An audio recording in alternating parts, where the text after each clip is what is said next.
Alright guys, what's up? Welcome back to another Detroit Lions video. In today's video, we're going to be looking at our Week 6 matchup versus the Jacksonville Jaguars. But before we do get into it, I want to, just talk about something really quickly. First of all, I want to thank Luke G and everybody at the Detroit Sports Roundtable for inviting me onto their live stream last night. I had a lot of fun. Everybody there was super nice, super helpful, super just encouraging. And, that our community as a Detroit Lions fan base is awesome. Super supportive, and I want to, just give some appreciation to everybody that helped make that happen.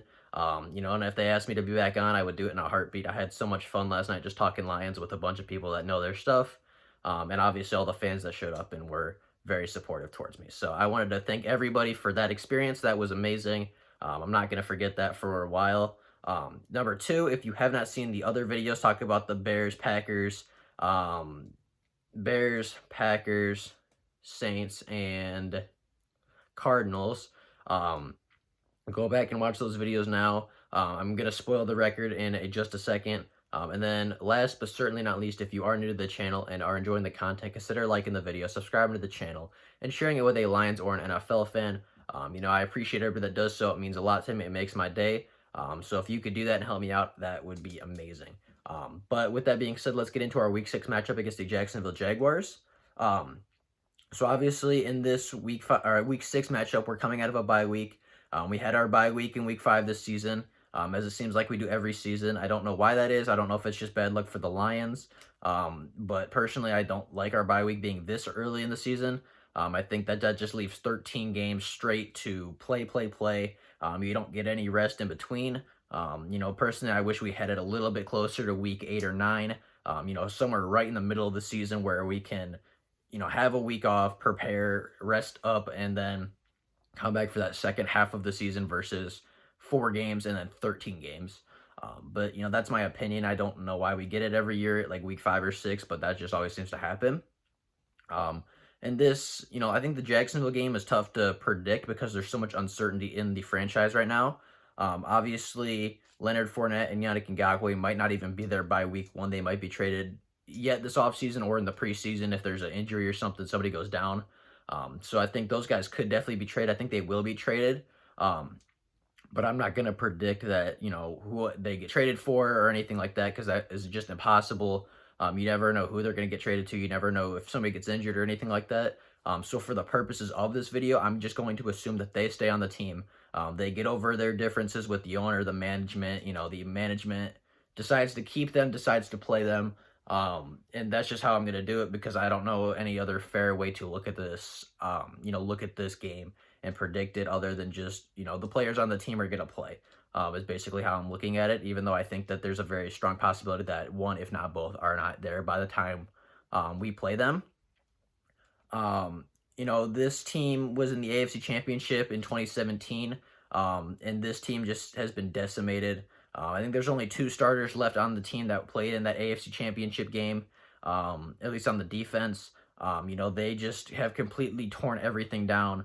They got rid of their starting corners, their starting safeties, most of their linebackers. A majority of their defensive line is gone. I mean, this team is a shell of what it was in 2017. It is nowhere nearly as talented. It is not, it's just not what it once was. I know that's a theme, in the NFL, you always have to rebuild. You always have to change, you're not going to have the same team every year. And there's a lot of turnover in the NFL, but there's just nobody left from that roster. So I think some key losses for the Jaguars this year. I think Jalen Ramsey was a big loss. Obviously, they traded him for a couple first-round picks, which ended up not being too bad for him. But he traded him to the Rams for 2 first-round picks and then like a third, I think. I can't remember exactly the trade details, but they got a lot in return for Jalen Ramsey. And they made some pretty good picks in the draft. They got Clevon Chason, with that first-round pick, and obviously we'll have to see what they do next year with their other first-round pick, but so far they drafted a pretty good guy, and I think Clevon Chason is there so that they can replace Yannick Ngakoue. And then obviously they traded away A.J. Boye for a 4th-round pick to the Broncos. They traded Nick Foles for a 4th-round pick to the Bears. They cut Marquise Lee. I think they traded Calais Campbell for a 5th-round pick to the Ravens. I mean, they I feel like they're not getting adequate value back for anybody but Jalen Ramsey. I mean, Calais Campbell is still a good player in the NFL, and they got rid of him for a fifth-round pick. I mean, I know Nick Foles didn't live up to the hype that everybody thought he would in Jacksonville, but still, he's a Super Bowl MVP, and you couldn't get more than a fourth round for him. I mean, I just feel like they're giving away pieces, trying to nuke the whole thing and rebuild.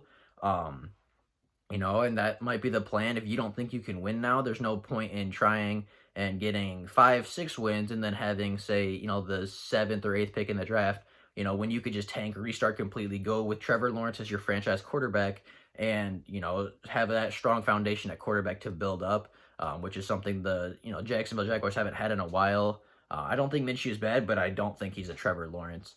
And I'm not saying that's what they are doing. That's just how it seems to me. That's when I look at the roster, look at their moves. I get a feeling that they're trying to restart from the bottom, and build a strong foundation to build up to get back into that championship window. And when talking about the Lions' losses and additions this week, or not this week, today, I wanted to look at guys that I think would have a big impact on the Jacksonville Jaguars game, as if they were still on the team. And I think that this game is going to be very run heavy, especially if the Jags keep Leonard Fournette. But I'll get into that in a little bit. I just want to let you know that it's kind of how I think the game's going to turn out.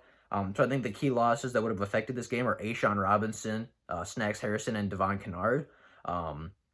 Obviously, 2 D tackles and a jack linebacker. Somebody that was good at stopping the run. All 3 of those guys were, their job was to stop the run at the middle. And they didn't really do that last year. Our run defense wasn't fantastic. It was pretty average, actually. I think it was a little below what the average was in the NFL, but it wasn't horrible by any means. But I think that we brought in pieces like Danny Shelton, Jamie Collins, and, guys on the line, big guys. John Pennicini is another guy. Just big boys on the line that are going to block, clog up lanes and not let the opponent run the ball. Some key additions for the Jags. They have Joe Schobert, who they got in free agency. They signed him to a huge deal. This was a good signing for them, I thought. I think Joe Schobert's a good linebacker in the NFL. He's only 26, so he still has a couple years left of, really high play before that age starts catching up with him. Tyler Eifert is a good tight end, but he's injury prone. He can't really stay on the field very much. At least with the Bengals, I feel like he was always injured, always getting hurt. And then Rashawn Melvin, the former Lion, went to Jacksonville to kind of help C.J. Henderson develop a little bit and kind of take over that cornerback role that was left by Ramsey and A.J. Boye. And Rashawn Melvin is not an A.J. Boye. He's not a Jalen Ramsey, but he's an okay cornerback in the NFL. I think he is a good mentor. I think that he'll be a good mentor for C.J. Henderson, but I don't think he's going to be anything crazy. And then additions for the Lions that I think are going to help this game. I already mentioned Danny Shelton and Jamie Collins. John Pennicini I mentioned. Nick Williams is another defensive tackle that we brought in. I think that he's going to help get pressure. I think that he's going to help get some disruption on the line, whether it's the pass or the run game. And then Reggie Ragland was a linebacker we brought in from Kansas City. Veteran presence. He has won a Super Bowl. He knows what it takes. He knows what a good team is supposed to look like, and he is a very good run-stopping linebacker. Kind of like Jared Davis, isn't great in coverage, but he is a force in the run game. He hits hard. He is a solid tackler. And I think that if it turns into a running game, I think that he could get some playing time because that is his specialty, is stopping the run game for the Jacksonville Jaguars. Well, not for the Jacksonville Jaguars, but his in this game, if it does turn into that, hit you in the mouth, that, slugfest of running backs, I think that he could play more just because that is his specialty, is stopping the run, more so than pass coverage. Key matchups, as I've been mentioning, I think it'll just be the run defenses versus the running backs is going to be the big story. I think our cornerbacks are going to get kind of a smaller break this week. DJ Chark is a good wide receiver. He had 1,000 yards last year, but he's no Devontae Adams. He's no Allen Robinson, Michael Thomas, DeAndre Hopkins. He's good, but he's not elite. At least in my opinion. 1,000 yards is obviously not bad in the NFL, but if you want to be considered elite, you definitely need better stats. And obviously he doesn't have a great quarterback throwing to him, but just in my opinion, Marquise Lee is not at the level of a DeAndre Hopkins or a Devontae Adams. So our cornerbacks get a little bit of a break this week. Obviously not an easy matchup, but definitely not as difficult as some of the other ones we've had in weeks past. And then I think that the Lions are going to try to run the ball a lot this year. This week against the Jaguars. The Jags running defense gave up 2,229 rushing yards and 23 touchdowns. They allowed 5.1 yards per attempt on average this season. That 2,229 yards is fourth worst in the NFL, and that 23 touchdowns is second worst in the NFL. And yeah, they got Joe Stober, who's a good linebacker. But if you want to stop the run, it has to start up front with your defensive tackles and your defensive line. Those guys, plug up holes. Those guys, get double teams. They get blocks. They clog up the offensive line so that your linebackers have an opportunity. And if your defensive line can't hold, can't take on double teams, can't, force that offensive line to double team him, or at least win his one-on-one matchup and hold the guards, tackles, and centers, in their spot, your linebackers aren't going to have an opportunity to make that tackle. And the Jags didn't go out and get a big-name free agent D-tackle. Obviously, Snacks is still out there, but he's not what he once was. I don't think that they're going to get him. I haven't seen anything linking Snacks to Jacksonville in any way. They could still go out and get a defensive tackle, but at this point, I don't know if that's likely at all. I'm not a Jags fan. I didn't look at news about who is interested in going or anything like that. But they didn't get any help on the defensive line, really. If anything, they got worse by losing Calais Campbell. They're probably going to lose Yannick Ngakoue. So that defensive line is just going to get worse, and that run defense is going to get just destroyed by opposing running games. And with the Lions' attempts to become a good run team, getting 2 guards in the draft, getting a run blocking tackle, getting DeAndre Swift, I think they're going to have a very good day on the ground. I think that they're going to absolutely pulverize this Jacksonville run defense.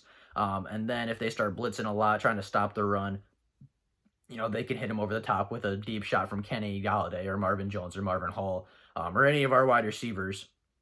As soon as they get one-on-one coverage, I trust Kenny and Marvin Jones to win their one-on-one matchups on the outside.